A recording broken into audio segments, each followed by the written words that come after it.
So due to me not being rich and not exactly having the best funds to have my own recording area, I'm doing this on my front porch.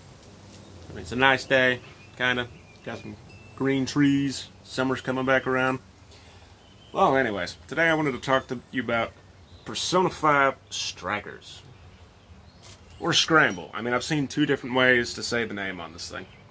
So, at the beginning of 2020, I was actually working at a shop, but due to COVID actually coming out and mucking everything up, I was fired for the simple sake of helping me get unemployment a lot easier.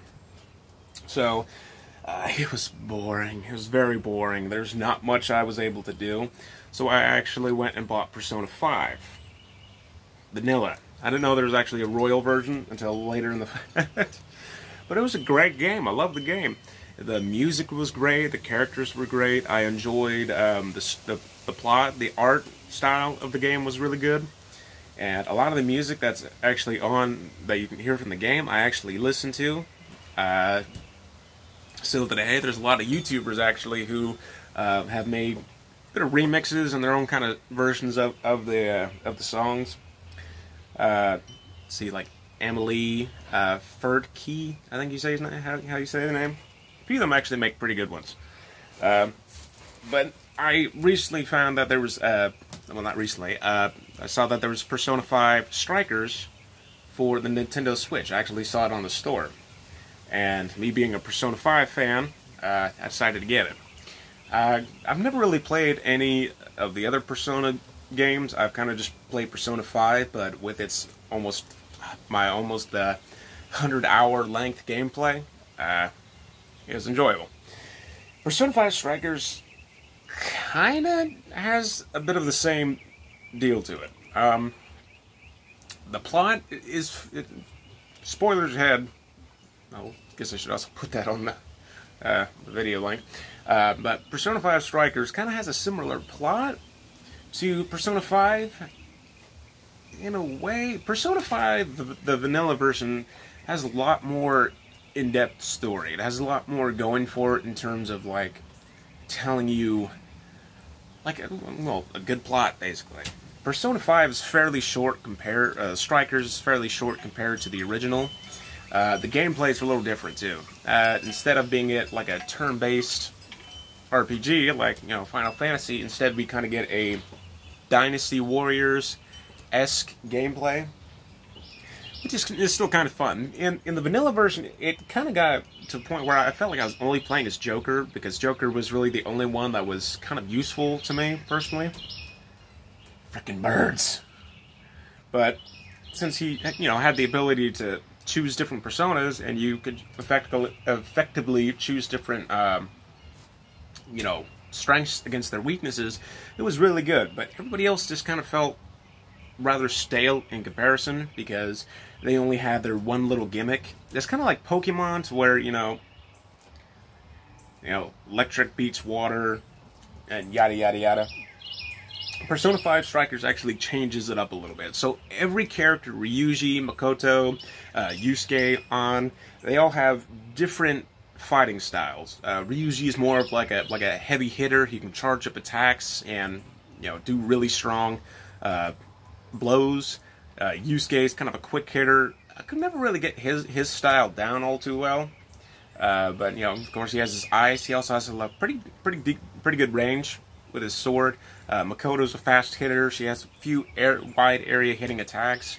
So the gameplay is actually kind of fun. There were some battles going into it where it was really awesome. Like, the music's just pumping, you're running around, and you're just eliminating a bunch of enemies.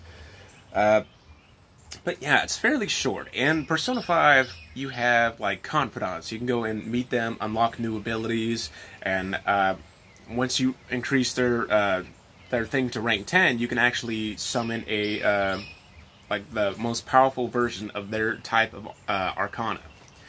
Which, you know, you can get, like, Lucifer, Satan, and a few other ones, which I thought was pretty freaking cool, because, you know, there's a lot more powerful, and it was a bit of an incentive to kind of get them.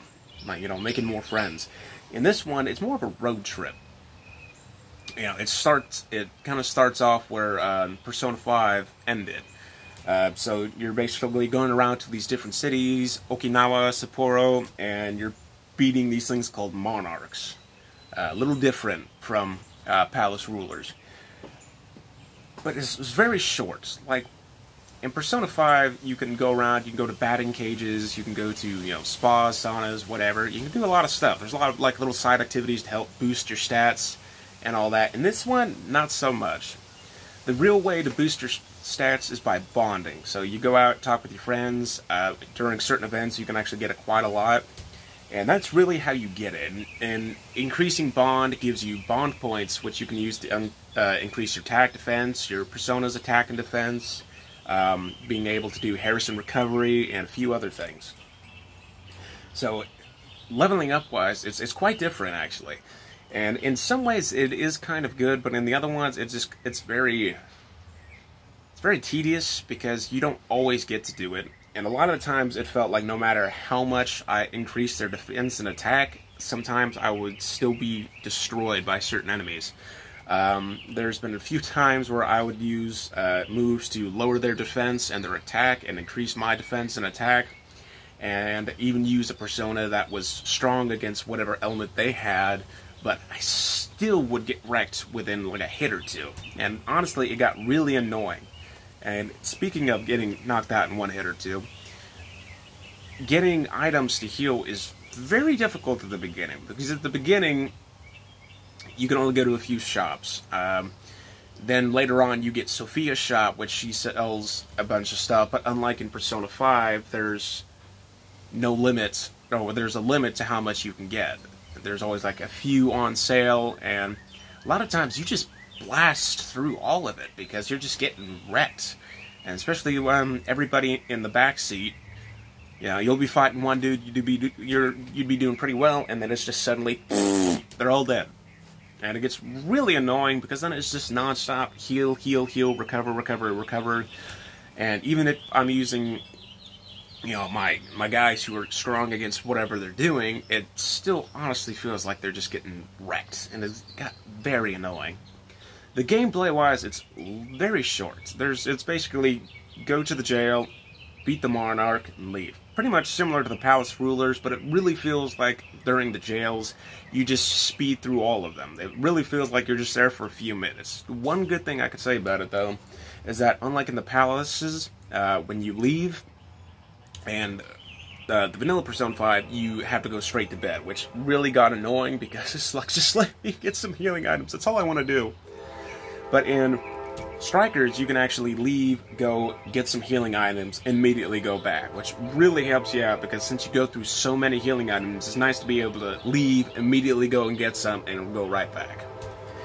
The story, it's not, I would honestly say it's not that good compared to Persona 5. Like, I don't know if it's because it was on the Switch, so they might not have as much capabilities as memory-wise, but honestly, it wasn't, to me, it wasn't that good. Like, it was a fun Persona game, but compared to 5, where you get really invested, where you get to spend so much time with everybody, and everything just builds up to a good plot. You have good enemies, and the designs are very good for the bosses.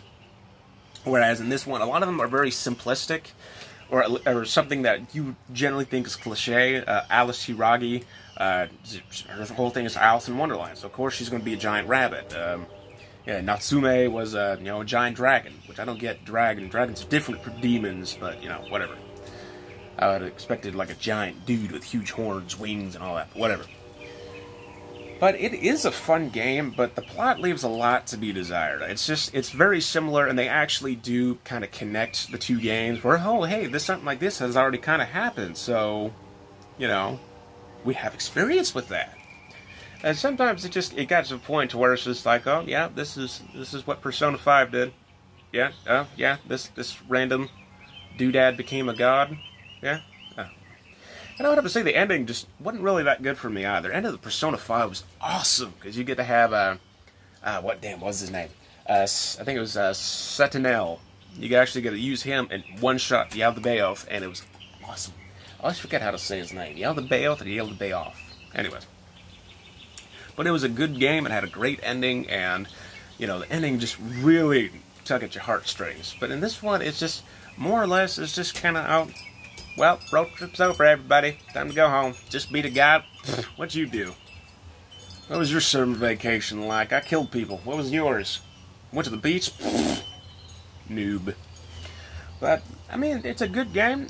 I do think it was worth the money that I spent on it, but it's just... It wasn't really that much after game content compared. I mean, Persona 5 didn't really have that much either, but it was a longer game.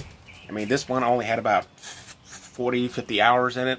It wasn't really that long. But, I mean, it's a good game for it. I just kind of think they could have done a little bit more with it and made the plot just a little bit better, and just instead of having a lot of similarities compared to Persona 5. But other than that, yeah, I think it was a pretty good game. I enjoyed it. Anyways, bye-bye.